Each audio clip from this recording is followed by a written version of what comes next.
What's up, all you minties? Uncanny Omar here from Near Mint Condition, and join me for an overview of the Blade of the Immortal Deluxe Edition Volume 3 and Berserk Deluxe Edition Volume 8. So, let's take a look together. Welcome back, everybody. The first thing I want to do is thank Dying Breed Collectors for sending us copies of these hardcovers. So yes, both of these are hardcovers. I've done videos in the past on deluxe editions of both of these books, so I'll be doing an overview with trying to stay away from spoilers and mainly focusing on the art and the build of the books.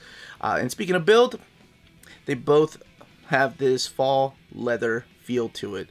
So Berserk, of course, with the brand of the sacrifice right there embossed, and Berserk is in the traditional Japanese right to left format, whereas Blade of the Immortal is a really rare and interesting case where it can be read in the left to right format like Western books.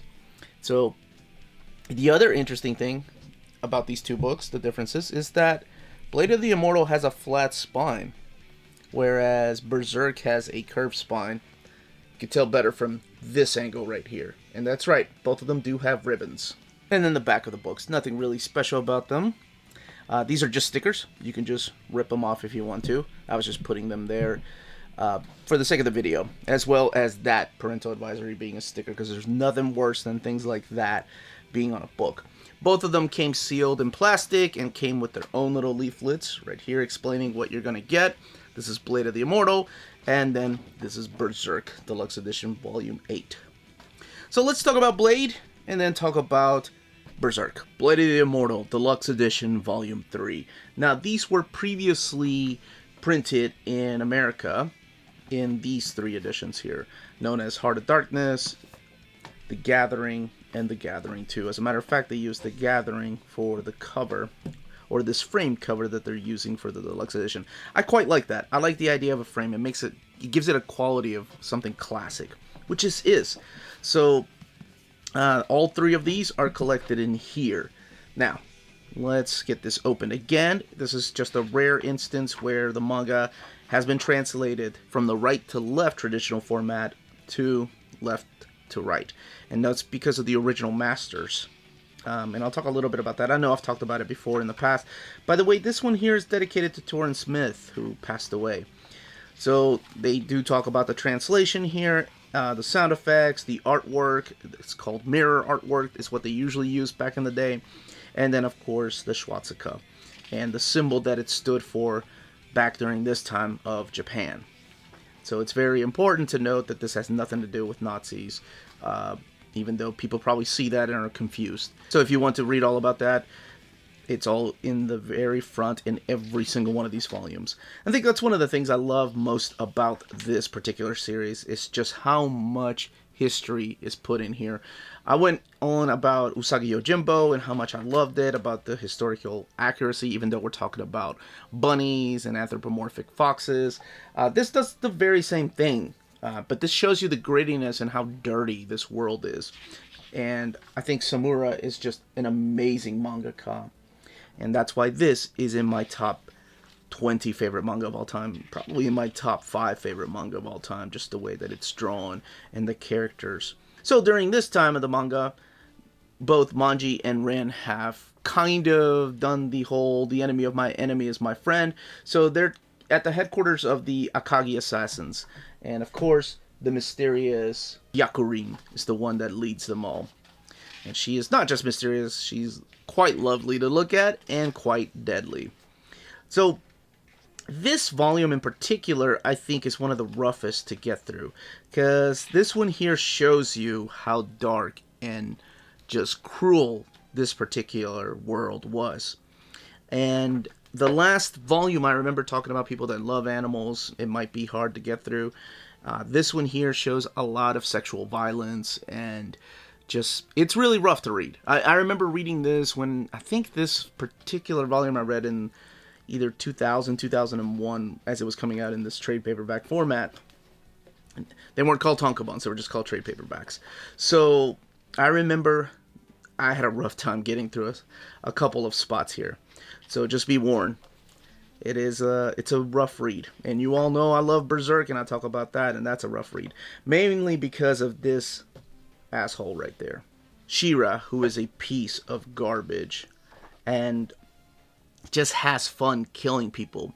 He's the one that in this second deluxe edition I talked about. If you can't stand animal cruelty, yeah, this guy shows exactly how much of a piece of garbage he is in this particular volume. Because Rin just wants to go and get revenge on the Ito Ryu. She doesn't want to stick around, so she kind of leaves Manji and goes off with this guy. And then I'll just skip some stuff here. But pretty much what ends up happening is that both Manji and Rin get framed for murder. Now all these town folks are looking for them, and the police force is looking for them. So Rin wants to change her appearance. And there are some kick-ass fight scenes, and I'll show them here. Because what is Blade of the Immortal without some kick-ass action? I mean, that's what this is about. So this definitely mature content, not just because of the violence, but because of some of the tones.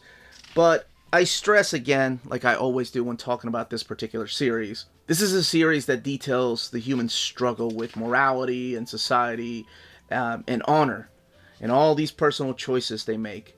And then you also have the struggle of freedom versus security. And he wraps it all up in these violent scenes. I love the way that he tells this story and the character arcs and the growth. So this particular volume is no less exciting. It's a little bit of a slow burn at first because there's kind of a downtime with this new group that they meet. But it retails for $49.99 and has 664 pages. The thing that bothers me is the lack of color. The only time you see color is right here, or on the leaflet. But the covers themselves, like you saw at the very beginning here on The Heart of Darkness, they lack color. And I wish they had printed them in color, at least the covers, kind of like they did with Berserk in Hellsing. But everything is printed in black and white. And I don't mind the story at all being printed in black and white. But even the ads are in black and white. Like Where Else You Can... By the way, that is a really fun story. And I forgot about Emerald. I need to reread that. Our next volume also is in black and white. And then even the pinup that I remember being originally in color is in black and white. That's my biggest issue with this. And I know some people have a big issue with, whoa, it's left to right. It's not in traditional Japanese format. I get it. But this is the only way we're going to get it in English, so it gets a pass for me. And it's the way that I read it. This does have the uniqueness of what they did was cut out the frames to make it like the Japanese counterpart as much as possible. It's impossible to do that during spread pages or sometimes fight sequences, but they do try to make it like the Japanese version as much as possible. Berserk Deluxe Edition, Volume 8. Originally collected in Tonkabon, brought over by Dark Horse here in America in Volumes 22, 23, and 24. Now, unlike Blade of the Immortal, one thing I was worried about is in Volume 22, they started adding these little mini posters to the books. And I never used them. I never pulled them out. I left them intact. But I love that about these. They started giving us some little extra art. And they were two-sided. Both the posters are two-sided. So, I was worried that they were not going to do that with this. Because I was just, well, maybe they'll give us a little splash page with it. Kind of like they did with Hellsing. But no. They gave us the pull-out posters. They are in here. Intact. And oversized. Holy crap. That's so awesome. I'm so glad they did this. That made me feel so good that it's in color. And I'm going to leave them intact. They're going to stay in the book. But as a completist, and this being my favorite manga of all time, I needed it to be in the best possible format. And I love the fact that they are all in here. Now, to talk about this particular book. It's rough because this is the first time I've reread Berserk since Miura passed away. And damn it, I was mad. If you follow the channel, you know Omnigen happened this week, and I was caught up just reading a bunch of omnis, so many for the last couple of weeks, that it kind of put everything on the back seat. So including some of the books that I've gotten. So I got this a couple of weeks ago, and I finally got around to reading it because I want to do the overview justice. And I read both of these last night, and oh my god, just makes me miss Miura even more. Just blown away by the story, where it's going, and of course the detailed art. Because that's what Berserk is. It's the story of struggle and survival and loneliness.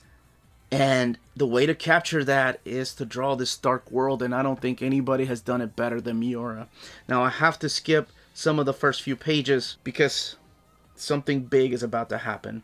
Guts is about to encounter somebody from his past. So we gotta move forward and talk about that when we do spoilers. Maybe I need to start reviewing the books, so we can chat about spoilers. I know a lot of you have been reading them along, so maybe we should do that.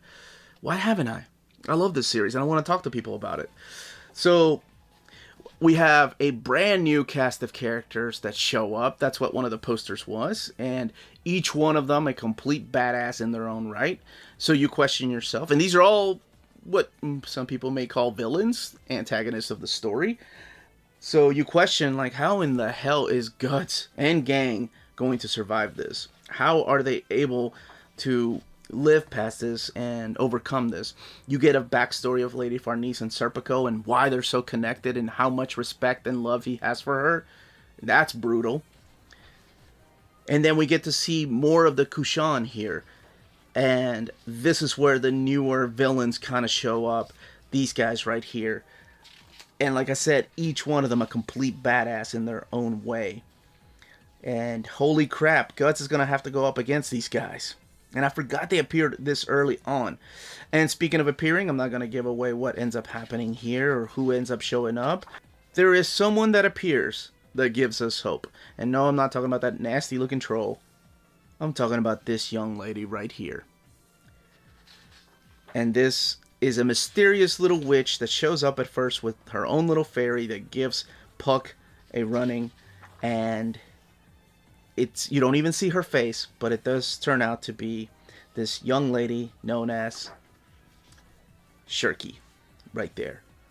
And it is, when I say, the reason this book still has hopes, because of characters like this, and what she's able to bring to Guts' team. And he has a very small team, so there is very little hope, and she brings in so much of it. So again, this beautiful artwork by Miura. Sadly, we lost him earlier this year. The final chapter with his artwork comes out, I believe, as of this video. I think it comes out this week.